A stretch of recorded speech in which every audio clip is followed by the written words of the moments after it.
Affaire Jubilard, les révélations de Cédric Jubilard aux enquêteurs, une nouvelle stratégie avant le procès en appel. On y va. Sacré Jubilard. Oui, bandeur de chaos, ouais. Jubilard, le diable s'assoit à sa table et prend des leçons avec lui. Pourquoi? Je vais te dire là où il était malin, même dans l'horreur. Il a tellement bien calculé son coup que maintenant la médecine légale, l'autopsie et les peines qui vont avec sont toutes tombées à l'eau. Je t'explique. Il a mis 6 ans pour dire que c'était lui et où était le corps. Sauf qu'avec les restes maintenant, on ne pourra pas contredire la version de Jubilard qui dit que c'est accidentel. C'est une mort accidentelle. Et je l'ai poussée, elle est tombée dans l'escalier. Donc il n'y aura rien, absolument rien scientifiquement et dans la médecine légale pour dire que Jubilard ment. Généralement, quand on retrouve un corps, même après quelques mois, s'il n'est pas en décomposition, on peut voir en dessous les ongles s'il y a vraiment eu trace. On peut voir si la victime a mis la main pour se protéger. On peut voir plein de choses. Donc on peut contredire sa version. Or là, il passe d'une peine de 30 ans à 15 piges. Vous vous rendez compte? Légalement, dans la loi, il passe d'un assassinat sur une mort sans ayant l'intention de la donner. Vous comprenez ou pas? Donc là, il vient d'économiser 15 ans de prison, là. Là, il vient de montrer devant toute la France entière comment faire pour... Non, c'est pas vrai. Non, mais je sais pas si Bassem il dit vrai ou pas, parce que j'ai pas vérifié les sources. Donc là, il nous a montré en 4K Full HD comment faire pour éviter 15 ans de prison. C'est là où il est diabolique. Il a fait tourner en bourrique toute la justice pour qu'à la fin, même avec les ossements qu'ils vont retrouver, lui, il va persister et signer. C'est accidentel. La justice n'aura pas moyen de le confronter et de dire que c'est pas accidentel parce qu'il n'y a que des restes. Et c'est comme ça qu'ils l'ont dans le boule. Incroyable, mais vrai, ce mec, incroyable. Après, dire incroyable à quelqu'un qui a tué un enfant, si je me trompe pas, ou sa femme, je sais pas si le mot incroyable est bien défini dans cette situation, Bassem. Je veux bien que tu sois un bandeur de chaos, mais quand même pas à ce niveau-là, quoi. Il y a le petit, vous cherchez la merde ou quoi? Quand un journaliste tentait de poser une question à Cédric Jubilard, qu'il a croisé dans la rue quelques jours après la disparition de Delphine Jubilard, en 2020. Vous dérangez? S'il vous plaît? Moi, je vous excuse pas. Vous voulez C'est le petit, soyons sérieux, vous cherchez la merde ou quoi? À ce moment-là, Cédric a-t-il l'attitude d'un coupable qui se cache ou simplement celle d'un père protecteur? Lenny Vecchio du service police-justice Affaire Jubilard, donc à ce qui paraît, il aurait avoué. de BFM TV, des ossements ont été retrouvés ce matin par les gendarmes qui sont sur place depuis le début de la matinée, accompagnés de Cédric Jubilard qui a été extrait de sa prison. Des ossements ont donc été retrouvés sur cette zone à une quinzaine de minutes de Cagnac-les-Mines. Maintenant, il va y avoir des analyses médico-légales, évidemment, pour déterminer s'il s'agit bien du corps de Delphine Jubilard. Même... Alerte insolite dans la boutique de l'OM, au Vélodrome, un jeune touriste et sa mère ont été invités par la sécurité à lui faire retirer son maillot du PSG.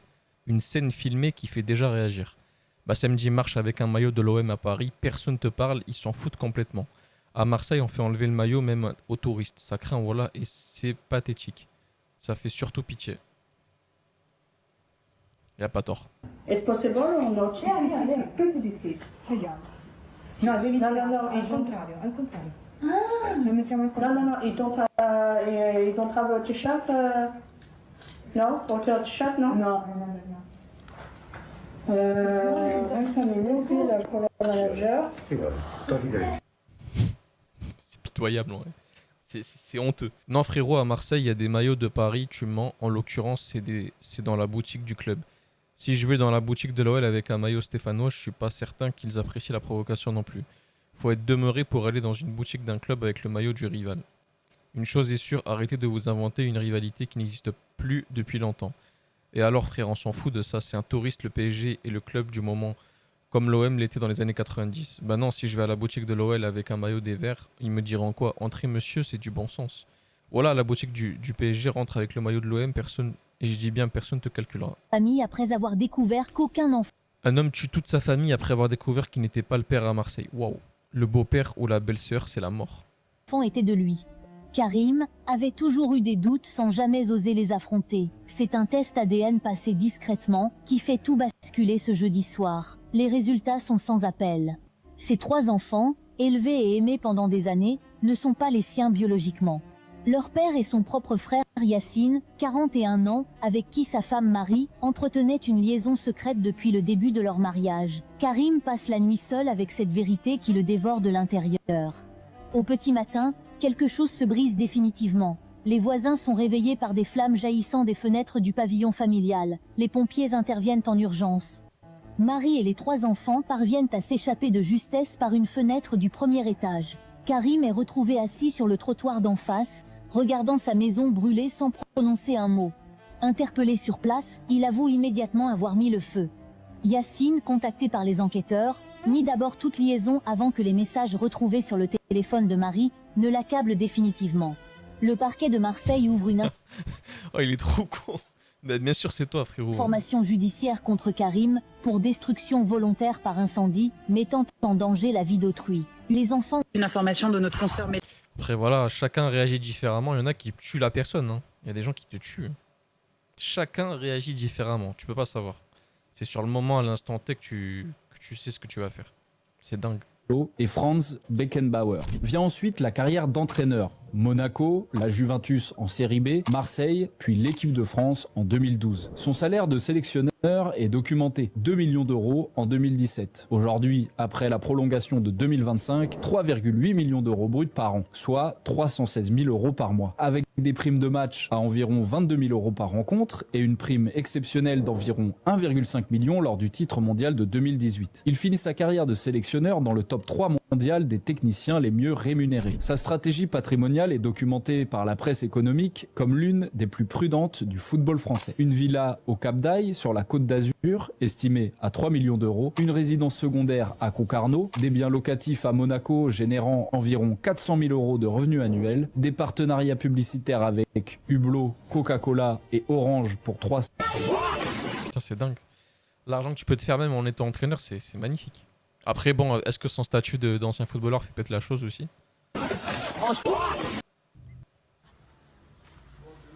Mon garagiste, c'est le meilleur.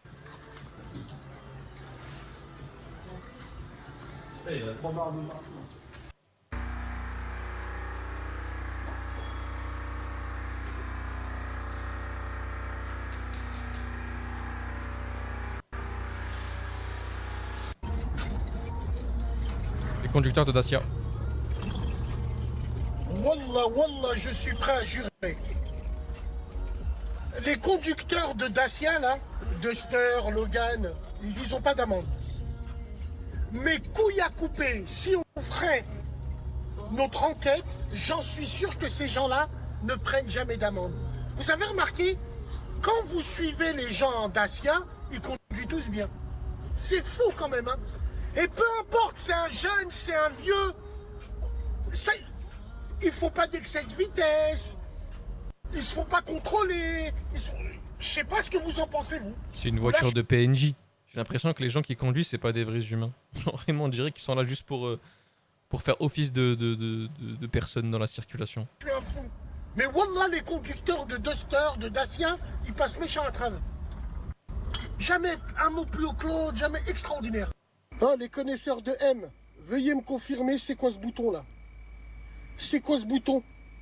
Ça fait 5 piges que je l'ai, j'ai jamais su à quoi il servait ce bouton. Est-ce que c'est pour le passage des rapports? Plus long, plus vite, plus rapide. Ceux qui connaissent, essayez de me confirmer, merci. Et comme d'habitude, hein, je sais pas si t'entends le bruit de ventilation. On a essayé de chercher de partout, voir s'il n'y a pas une feuille qui est restée coincée à l'intérieur du système. Frère, tu mets la ventilation, la clim, elle te casse les couilles. Je sais pas.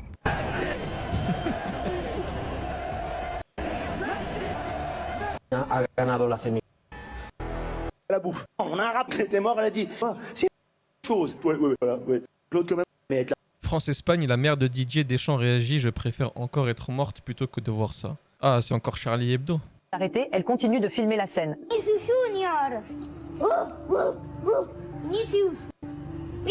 Waouh, oh le fils de pute. Mais après, si c'est son enfant qui fait ça, c'est qu'il a pas sorti de nulle part. Hein. C'est que ça vient de la maman et du papa. Hein. Genre là, il a vu un singe et il a fait ou Vinicius quand même. Waouh. Ah, les Argentins, c'est vraiment des merdes. Vinicius! Te has electrocutar, Vinicius! Ah, no, así hacen los cerdos, ese signo de... Vinicius! De la cola. Vinicius, no te me electrocutes! C'est une dinguerie de dire ça. Mais il y a Rabib qui dit Vamos Argentine. Bassem répond juste pour ça, viva el España. Le cochon d'Inde est de retour.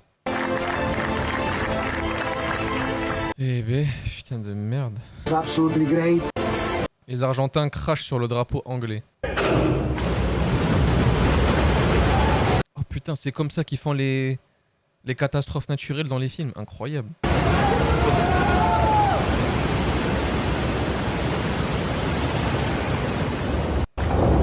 Putain, c'est dingue. J'avais jamais vu. C'est la première fois que je vois ça. Incroyable.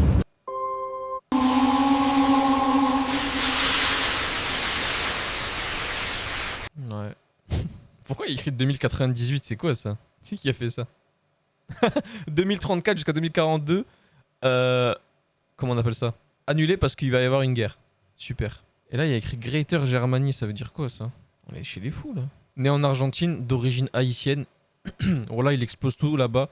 On le compare à Yamal. Ils ne veulent pas le prendre parce qu'il est noir. Les frères, on vous présente quelqu'un pour l'été. Quelqu'un qui va vous arranger et quelqu'un qui fait les choses bien. Ça fait 10 piges qu'il fait ça. Il est dans les assurances, mesdames et messieurs, des assurances, voilà. Et j'ai voulu m'assurer sur un véhicule. Ils m'ont dit, t'as pas la preuve d'achat. Mais je lui dis, mais je l'ai payé en liquide. T'as pas la preuve d'achat, donc on peut pas t'assurer. Voilà pourquoi ces gens-là, ils servent. Force à eux, big dédicace à lui, on le rajoute, c'est un frère du Nord. Les frères du Nord, ils sont comme ça. Ouais. 16 juillet 2026, El Mohammedia, 11 âmes innocentes parties beaucoup trop tôt, incendiées à la maison de l'orphelinat d'El Mohammedia. Algérie pleure ses enfants. En sourire éteint, en ce cœur brisé. Une douleur que rien n'effacera, reposer en paix, vous resterez à jamais dans nos cœurs. Qu'Allah vous accorde son vaste paradis. Amin ya Rabbil Alamin. C'est officiel, Mouine Chabani devient le nouveau sélectionneur de la Tunisie. 2 Ligues des Champions CAF, une Coupe de Confédération CAF, 5 Ligues tunisiennes, 2 Supercoupes tunisiennes, une Botola. Argenteuil, un homme tué devant une salle de sport après un différend sur l'usage du matériel. On m'a dit il voulait pas tourner sur les presses à jambes. Pour une presse à jambes, même s'il est en tort dans cette histoire-là, c'est fou quand même.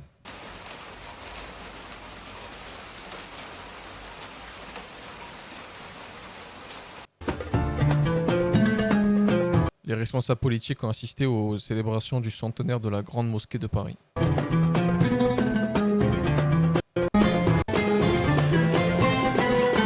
L'administration de la Grande Mosquée de Paris et à sa tête, monsieur le recteur de la Grande Mosquée, ici présent avec nous, et à qui nous présentons nos remerciements pour cette magnifique organisation de cette cérémonie dans laquelle nous célébrons donc le 100e anniversaire de la Grande Mosquée de Paris, qui j'espère, Inch'Allah, sera encore 100 autres années et pourquoi pas même jusqu'à la fin des temps, un lieu de rayonnement, de lumière, de paix, d'amour et de fraternité, Inch'Allah. Exceptionnel avec cette grande mosquée dans sa tradition de à la fois une tradition culturelle, de liens, de fraternité, etc. La mosquée, j'ai dit. Ok.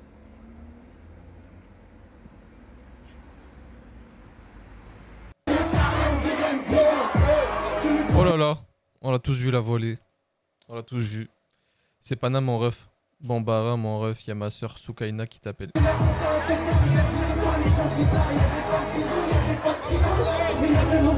Après, est-ce qu'il avait vraiment tort, Bassem, quand il disait il faut jamais marier une meuf qui écoute du rap? Non. Je pense pas, il avait pas tort, les gars.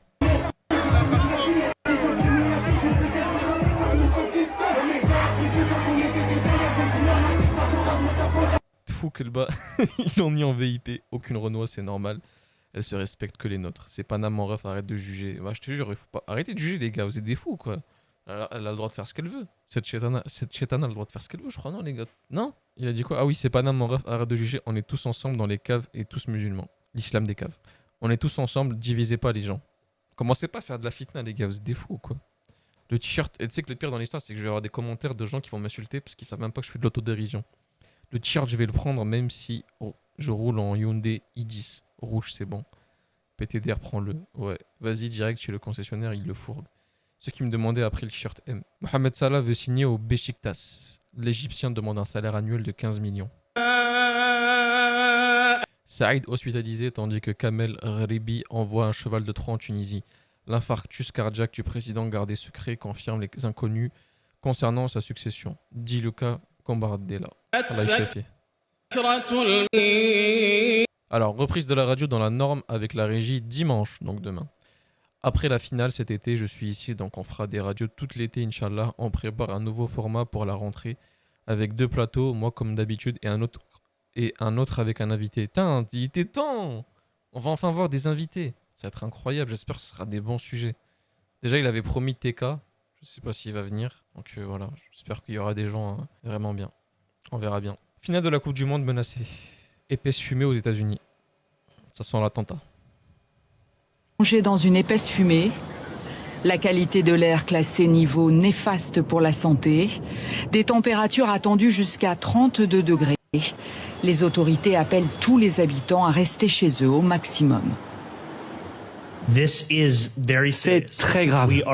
On arrive à des niveaux de qualité de l'air qui sont dangereux pour chacun des New-Yorkais. Je suis inquiet car la crise climatique exacerbe les dangers que notre ville affronte. Les fumées viennent du Canada voisin. Des dizaines de feux ravagent une large part de l'Ontario. Ah, c'est pour ça. Et les fumées atteignent les États américains limitrophes, jusqu'à l'État de New York sur la côte atlantique et à partir du Minnesota.